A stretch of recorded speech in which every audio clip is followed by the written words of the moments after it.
ನಮಸ್ಕಾರ ಬುಜ್ಜಿ ಅಣ್ಣ. ನೀವೇನು ಹೇಳ್ತಿದ್ರಿ? ಗಿಲ್ಲಿ ಸರ್ವಿಸ್ ಕರೆಕ್ಟಾಗಿ ಕೊಡ್ತಾ ಇಲ್ಲ, ನಾವಿರೋ ಟೈಮಲ್ಲಿ ನಾವು ಹಿಂಗೆಲ್ಲ ಮಾಡೇ ಇಲ್ಲ ಅಣ್ಣ. ನಿಮ್ಮದು ಒಂದು ವಿಡಿಯೋ ಇಟ್ಟಿದ್ದೀನಿ, ನೋಡ್ಕೊಂಬರ್ತೀರಾ? ನೋಡ್ಕೊಂಬನ್ನಿ.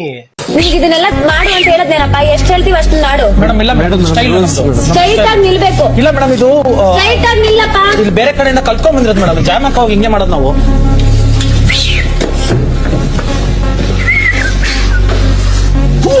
ಕೆಲಸ ಕಳ್ಕೊಳ್ಳೋ ಆಸೆ ಇದ್ರೆ ಅಲ್ಲ ಮೇಡಮ್, ಕೆಲಸ ನಾವು ಮಾಡ್ತಾ ಇದೀವಿ ಮೇಡಮ್. ನಮ್ಮ ಕಡೆ ನನಗೂ ಹಚ್ಕೊಡಾಗಾದ್ರೆ ಎಷ್ಟಿದೆ ಅಷ್ಟು. ಕೈಯಲ್ಲಿ ಕೊಡ್ತಾರಾ ಪ್ಲೇಟಲ್ಲಿ ಕೊಡ್ಬೇಕು ಅನ್ನೋ ಇದು ಸ್ಟೈಲ್. ಯಾವ ಸ್ಟೈಲ್ ರೀ? ಯಾವ ಸ್ಟೈಲ್ ಅಲ್ಲಿ ಕೈಯಲ್ಲಿ ಕೊಡ್ತಾರೆ ಯಾರಿಗಾದ್ರು ಕಸ್ಟಮರ್ಗೆ?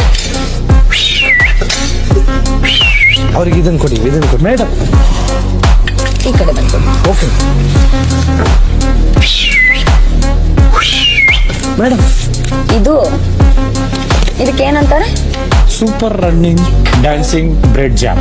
ಇದನ್ನ ಜಸ್ಟ್ ಒಂದು ಜಾಮ್ ಹಾಕಿ ಇದನ್ನ ಇಟ್ಕೊಬೇಕಾ ಮೇಡಮ್? ಡ್ರೆಸ್ ಎಲ್ಲ ಹಾಳು ಮಾಡಂಗಿಲ್ಲ. ಆಮೇಲೆ ಇನ್ನೂ ಒಂದು ಏನು ಹೇಳಿದ್ರಿ, ಬಂದಿರೋ ಗೆಸ್ಟ್ಗಳನ್ನ ಸಖತ್ತಾಗಿ ಟ್ರೀಟ್ ಮಾಡಿ ಕಳಿಸಿದೀವಿ ಅಂತಲ್ಲ. ನಿಮ್ಮ ಟೀಮ್ ಮೇಟ್ನೇ ನೀವು ಕರೆಕ್ಟಾಗಿ ರೆಸ್ಪೆಕ್ಟ್ ಕೊಡೋಕೆ ಬಂದಿಲ್ಲ, ಹೆಂಗೆ ಅಂತೀರಾ? ವಿಡಿಯೋ ನೋಡಿ. ಕಳಪೆ ಬಂದ್ಬಿಟ್ಟು ರಜತ್ ಅವರು ಕೈಕಾಲು ಮುರಿತೀನಿ ಅಂತಾರೆ, ಬೆದರಿಕೆ ಹಾಕೋರೋ ತರ ಇರುತ್ತೆ. ನಮ್ಗೆ ಗೊತ್ತು ಎಷ್ಟು ಸಾಫ್ಟ್ ಆಗಿ ಇದ್ ಮಾಡ್ತೀನಿ. ಸಾಫ್ಟ್ ಆಗಿ ಅಂದ್ರೆ ಏನು, ಮಗುಗ್ ಮುಟ್ಟೋದ್ರ ಹಿಂಗ್ ಮುಟ್ಟ ಅದೇನೋ ಮುಖ ಮುತ್ತಿ ಹೊಡಿತೀರಿ ಅಂತ ಹೊಡೀರಿ. ಸಾಕಾದಿದ್ರೆ ಇವಾಗ ಮುಟ್ ತೋರಿಸ್ತೀನಿ ಆಮೇಲೆ ಏನಾಗುತ್ತೆ ಅಂತ. ಮುಟ್ತೀರಾ? ಮುಟ್ಟಿ.